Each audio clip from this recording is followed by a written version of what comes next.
Today I am talking about Dancer's Lament, Path to Ascendancy, Book 1 by Ian C. Esslemont, and it's the prequels to the Malazan Book of the Empire. Um, brilliant books by Steve Erickson. This is his partner in crime, and they both write and create this magical, brilliant world of Malazan. Um, and this one is brilliant. Like I said, it's a prequel, so we get to see what went on before the Malazan Empire took hold, because we sort of come in with the Gardens of the Moon halfway through, and this one takes us right back to the beginning. And as the writer says, before the Malazan Empire, there was a world in turmoil. Now, if you've read the Steve Erickson series, it's pretty turmoil under the Malazan, and but yeah, you can sort of see the point. And this is where we meet Dancer, and although his name's Dorian, and Wu. One's an assassin, one's a very oddball mage, and trying to find their way in the city of Little Hang. I love the Malazan books by Erickson. I thought they were brilliant. There's Ian C. Esslemont ones that follow the Crimson Guard. I've read them. I can't for the life of me think of what the series is called right now. But they were brilliant too. Loved them. I love this world. I love these two writers. And this one was no exception. I found it hard, though, to recommend the Malazan world to people. Because it's so complex. There's so many things going on. It is... say if you get a Mark Lawrence, Prince of Thorns, you know what you're getting. Brilliant books.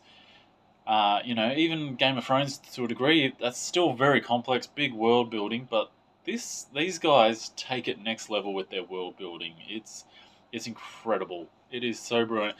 So I've often found it hard to recommend to people, even though I highly recommend them. I absolutely love them.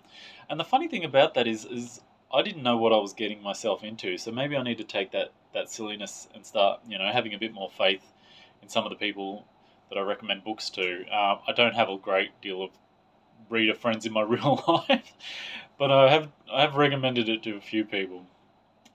And this one's brilliant. So we meet Dancer. He's not yet Dancer. He's come to the big city. He's sort of pursuing this oddball mage, and wants to make a name for himself. There's not really a guild.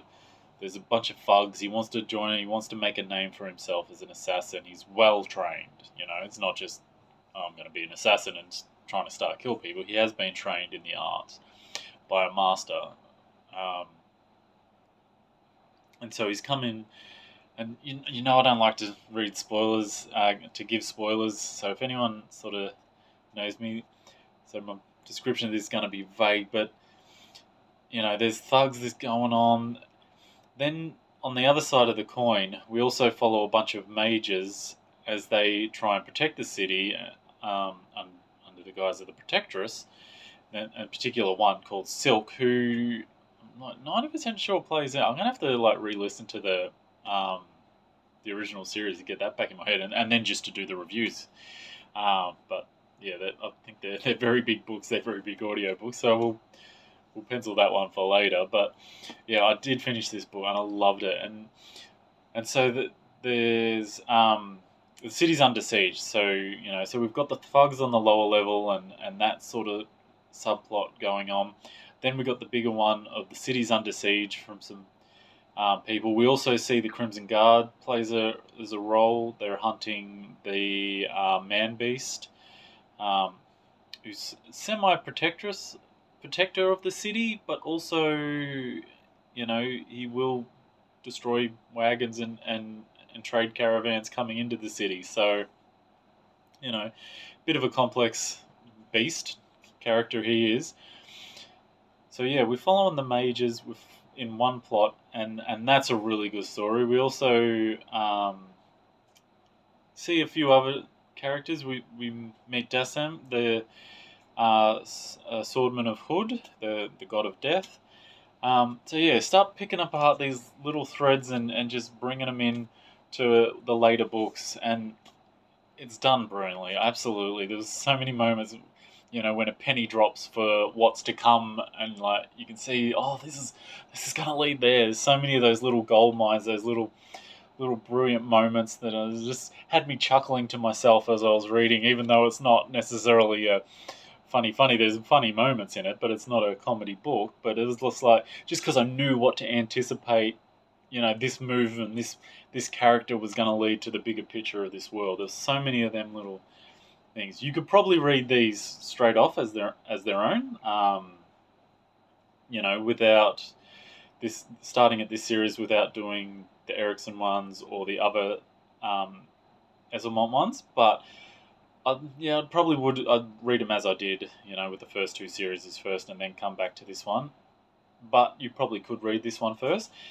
If you haven't dived into the Malazan Empire, definitely recommend it. Like I said, both brilliant writers, so complex. There's so many things going on. There's so many subplots, and it just all seems to work and weave its way through. Yeah, absolutely love this one, Dancer's Lament. There's a couple of gritty moments.